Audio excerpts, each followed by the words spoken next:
அதே போல நம்முடைய முதலமைச்சர் அவர்கள் திருநெல்வேலியில் பேசும் பொழுது பாரதிய ஜனதா கட்சி என்ன பண்ணுச்சு, மெட்ரோ திட்டத்தை கூட மதுரைக்கு கோயம்புத்தூருக்கெல்லாம் தடை பண்றாங்க அப்படின்னு திரும்ப அதே கதையை மறுபடியும் சுழற்ற ஆரம்பித்திருக்கின்றார்கள்.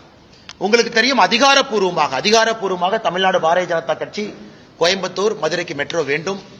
அதிகாரப்பூர்வமாக அனைத்து இந்திய அண்ணா திராவிட முன்னேற்ற கழகம் எதிர்க்கட்சி தலைவர் எடப்பாடி பழனிசாமி அவர்கள் பிரதமரை சந்தித்து மெட்ரோ வேண்டும் என்கின்ற கோரிக்கை மனுவையும் கொடுத்திருக்கிறாங்க. அதனால மெட்ரோ கண்டிப்பாக கோயம்புத்தூருக்கும் மதுரைக்கும் வருவது உறுதி. ஆனால் நாங்கள் கேட்பது முதலமைச்சர் அவங்க கிட்ட, மெட்ரோ நீங்க சப்மிட் பண்ண வரைவு அறிக்கை, டிராஃப்ட் ப்ரொபோசல் அல்லது டீடைல்டு ப்ராஜெக்ட் ரிப்போர்ட், நீங்க என்ன பேர் வச்சாலும் கூட அதை மத்திய அரசு திருப்பி அனுப்பியிருக்காங்க. அனுப்பி இந்த ரிப்போர்ட்டை சரி பண்ணி திருப்பி அனுப்புங்கன்னு கேட்டாங்க. இன்னைக்கு ஆட்சி மன்றத்தில் இருந்த நீங்கள் அந்த ரிப்போர்ட்டை திருப்பி அனுப்பிச்சீங்களா இல்லையா மக்கள் மன்றத்தில் சொல்லுங்க.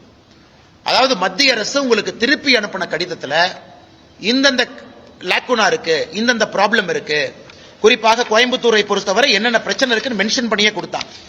கோயம்புத்தூரை பொறுத்தவரை ரைட் ஆஃப் வே நீங்க சரியா அதை மென்ஷன் பண்ணல, ரெவென்யூ எப்படி வரும் நீங்க சொன்னீங்க அதுவும் சரியா மென்ஷன் பண்ணல.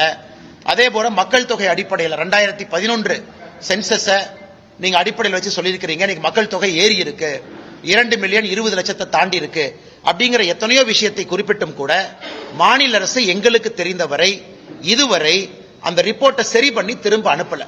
அப்படி இருக்கும் பொழுது திராவிட முன்னேற்ற கழகத்துக்கோ முதலமைச்சர் ஐயா ஸ்டாலின் அவர்களுக்கோ மெட்ரோவை பற்றி பேசக்கூடிய எந்த அருகதையும் இல்லை என்றுதான் நாங்கள் சொல்லுகின்றோம், நாங்கள் கருதுகின்றோம். தமிழக மக்கள் அப்படித்தான் நினைக்கிறாங்க.